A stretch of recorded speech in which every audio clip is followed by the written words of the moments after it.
স্বাগতম জনাইছো দীপাংকৰ ইনফৰ নতুন এটা ভিডিঅ' লৈ। তো আজিৰ ভিডিঅ'ত আমি কথা পাতিম ও ৱেব সিৰিজখনৰ বিষয়ে। তো আপোনালোকে থাম্বনেল চাই নিশ্চয় গম পাইছে ৱেব সিৰিজখনৰ নামেই হৈছে ও।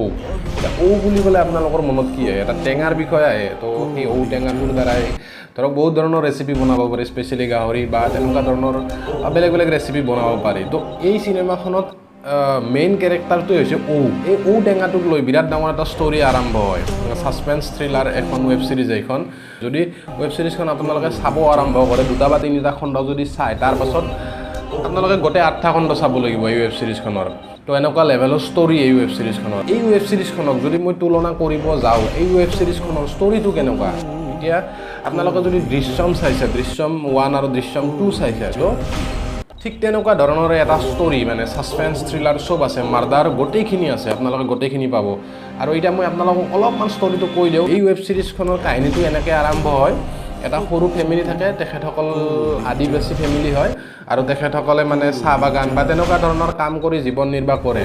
আৰু তেখেতসকলৰ মানে এটা মানে কি খুব ইচ্ছা থাকে আৰু মনত ল'ৰাটোক ভালকৈ পঢ়োৱা, মানে বাহিৰত পঢ়োৱা, ধৰক গুৱাহাটীত পঢ়োৱা বা তেনেকৈ ধৰক এখন ডাঙৰ চিটি এখনত পঢ়োৱাৰ এটা সপোন থাকে। আৰু সেই হিচাপে ল'ৰাটোক পঢ়াত খুব বেছি ভাল আছিল, আৰু গোটেই আদিবাসী গাঁওখনত সেই ল'ৰাটো আদৰ্শ, মানে টিউশ্যন পাতি কৰাই ষ্টুডেণ্টবিলাকক বহুত এটা মানে ভাল ইম্প্ৰেশ্যন ল'ৰাজনৰ। আৰু ল'ৰাজন মানে তাৰ পাছত গুৱাহাটীত আহে উচ্চ শিক্ষাৰ কাৰণে। তাৰপাছত মানে কি হয়, দুদিন পাছতে ল'ৰাজন গুৱাহাটীত অহাৰ দুদিন পাছতে ল'ৰাজনৰ মানে ফোন নলগা হয়। মাক বাপেকে ফোন কৰি থাকে খবৰ লোৱাৰ কাৰণে, তাৰপাছত ফোন নালাগা হয়। পিজিত ফোন কৰে, পিজিৰ মালিকক ফোন কৰে। প্ৰথমতে মানে পিজিৰ মালিকজনে মিছা মাতে আৰু ল'ৰাজন ৰুমত থকা বুলিয়ে কয়, কিন্তু পিছত গম পায় ল'ৰাজন ৰুমত নায়ে। তাৰপাছত মানে সেনেকৈ 2-3 দিন যায়। তাৰপাছত ল'ৰাজনৰ মানে একো সম্ভেদ নাপায়। তাৰপাছত মানে দেউতাক যিহেতু আদিবাসী আছিল, দেউতাকৰ ইমান নলেজ নাই, কিন্তু তাৰপাছতো দেউতাক গুৱাহাটীত আহে। গুৱাহাটীত আহি পিজিত খবৰ লয় বা আশে পাশে খবৰ লয়। তাৰপাছতো ল'ৰাজনক নাপায়। আৰু তাৰপাছত দেউতাকে কি কৰে, থানাত এটা কেছ দিব যায় যে ল'ৰাজন এনেকৈ মিচিং হৈছে। তাৰপাছত মানে সেই মিচিং কেছটো পুলিচে নলয়। এতিয়া পুলিচে কিয় নলয়, তাতে কি ছাছপেন্স আছে, তো সেইখিনি জানাৰ কাৰণে আপোনালোকে চাব লাগিব। তাৰপাছত যিহেতু পুলিচে কেছটো নলয়, এইফালে ল'ৰাজনক পোৱা নাই। কেইদিনমান পাছত নদীৰ কিনাৰত ল'ৰাজনক পায়, মানে মৃত অৱস্থাত পায়। তাৰপাছত ষ্টৰীটোৰ আৰম্ভ হয়, আৰু তাৰপাছত ষ্টৰীটো এনেকুৱা টুইষ্ট ল'ব, এনেকুৱা ছাছপেন্স দিব আপোনালোকক, মাথা নষ্ট হৈ যাব। তাৰপাছত ল'ৰাজন মানে অলপ বেলেগভাৱে মৰা বুলি কৈ দিয়ে। কিছুমান নিচা জাতীয় বস্তু লৈ মৰা বুলি কয়, কিন্তু আচলতে সেইটো নহয়। তো তাৰপাছত তেনেকৈ মানে কি পুলিচে কেছটো নোহোৱা কৰি দিয়ে। আৰু তাৰপাছতো সেই ল'ৰাজনৰ দেউতাকটোই থানাত গৈ কেছটোৰ বিষয়ে সুধি থাকে। তাৰপাছত মানে পুলিচে টৰ্চাৰ কৰে আৰু দেউতাকটোক। তাৰপাছত কি হয়, এই দেউতাকে নিজে ইনভেষ্টিগেশ্যন আৰম্ভ কৰে।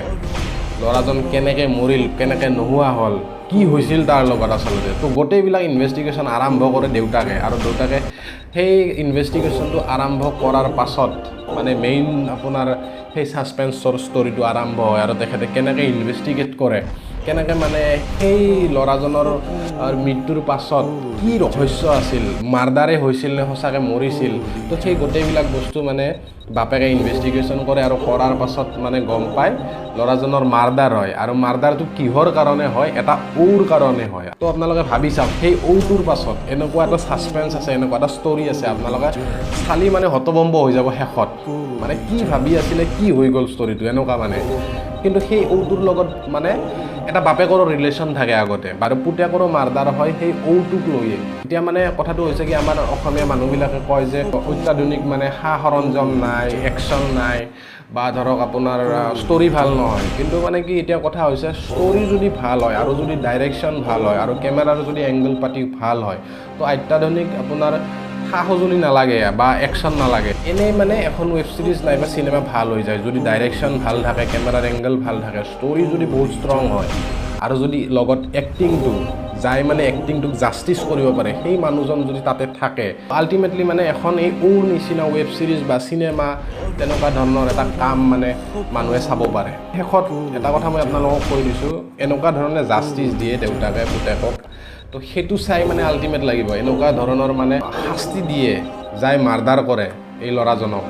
তো কিহৰ কাৰণে মাৰ্ডাৰ কৰিছিল, কি হৈছিল আচলতে, তো গোটেইবিলাক চাব লাগিব।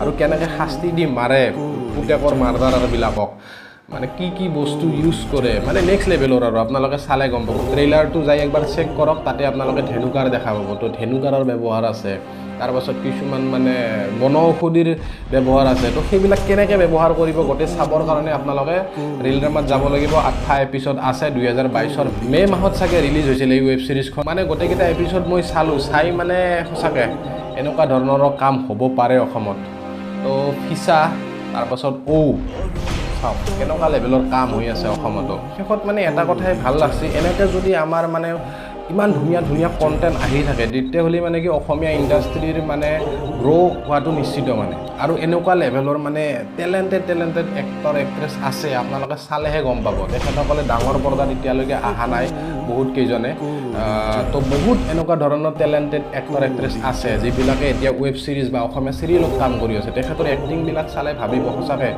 আমি তপন দাস তাৰপাছত মৃদুল ভূঞা তাৰপাছত প্ৰস্তুতি পৰাশৰ তেখেতসকলৰে এক্টিং দেখিছোঁ কিন্তু তেখেতসকলৰ এক্টিঙৰ বাহিৰেও যে অসমত বেলেগ নতুন অভিনেতা অভিনেত্ৰীৰ সৃষ্টি হৈছে তেনেকুৱা ধৰণৰ এক্টিং কৰা বা নেচাৰেল এক্টিং কৰা তো সেইটো আপোনালোকে গম পাব এই ৱেব ছিৰিজবিলাক চালে এতিয়া শেষত মই কৈ দিছোঁ এই ৱেব ছিৰিজখনত আছে আপোনাৰ বাহাৰুল ইছলাম তো বাহাৰুল ইছলামৰ আপোনালোকে এক্টিং চাব দেউতাকৰ ৰোলটো কৰি আছে তেখেতে আৰু তেখেতেই মেইন ৰোলত আছে এই ৱেব ছিৰিজখনত তেখেতৰ কান্দোন চাব তেখেতৰ এগ্ৰেশ্যন চাব তেখেতৰ সেই বদলা লোৱা পুতেকৰ বদলা লোৱা আপোনাৰ সেই এগ্ৰেশ্যনটো চালে আপোনালোকৰ মানে ক'ব আৰু এনেকুৱা লেভেলৰ এক্টিং মানে সঁচাকৈ বলিউডতে দেখা পায় আৰু লগতে মানে সেই এক্টিংটোৰ লগত সেই বাহাৰুল ইছলামৰ এক্টিংটোৰ লগত যিটো ডাইৰেকশ্যন কৰিছে সংকল্পজিৎ হাজৰিকা সঁচাকৈ মানে তেখেতক চেলুট দিবলগীয়া অসমীয়া মানে ৱেব ছিৰিজত এনেকুৱা ধৰণৰ মানে কেমেৰা এংগল হওক বা ডাইৰেকশ্যন হওক বা আপোনাৰ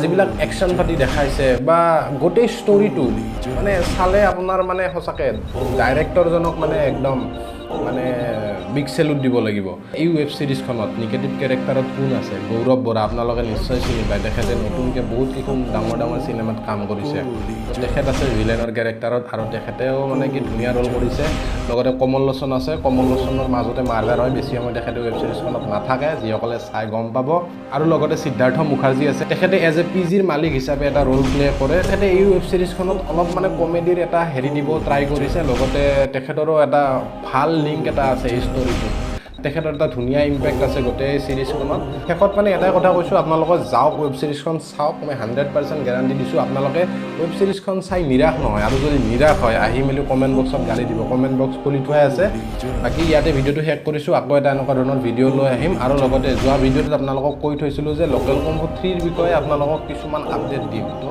এতিয়া চাওক বহুত বেছি আপডেট অহা নাই যোৱা ভিডিঅ'ত মই যিখিনি কৈছিলোঁ সেইখিনিয়ে আৰু কেনি বসুমতাৰীৰ পৰা এটা কথা গম পোৱা গৈছে তেখেতে কৈছে যে জাৱান চিনেমাখনত যিহেতু তেখেতে কাম কৰিছিল তো সেই বস্তুটোক লৈ ইণ্টাৰভিউ লৈ থকা সময়ত কেইটামান নিউজ চেনেলে তেখেতে এটা কথা কৈছিল যে লোকেল কম্ফুত এইবাৰ একশ্যনৰ কেটেগৰীটো আৰু বেছি ভাল দেখা পাব তেখেতে কৈছে একশ্যনটো আমি বহুত বেছি ইম্প্ৰুভ কৰিম এইবাৰ নতুন বস্তু দেখাব ট্ৰাই কৰিম আৰু লগতে ষ্টৰিটো অলপমান ইউনিক হ'ব আগৰ কেইটাতকৈ তো ষ্টৰিটো চাই মানে ভাল পাব কমেডি ষ্টৰি এটাই হ'ব আৰু বাকী যিখিনি আৰ্টিষ্ট আছিল তো সেইখিনি আৰ্টিষ্টে থাকিব আৰু লগতে নতুন 2-এজন আৰ্টিষ্টৰ মানে মুখ দেখা পাব আপোনালোকে লোকেল কম্ফু 3 তো ভিডিঅ'টো ইয়াতে শেষ কৰিছোঁ আকৌ এটা এনেকুৱা ভিডিঅ' লৈ আহিম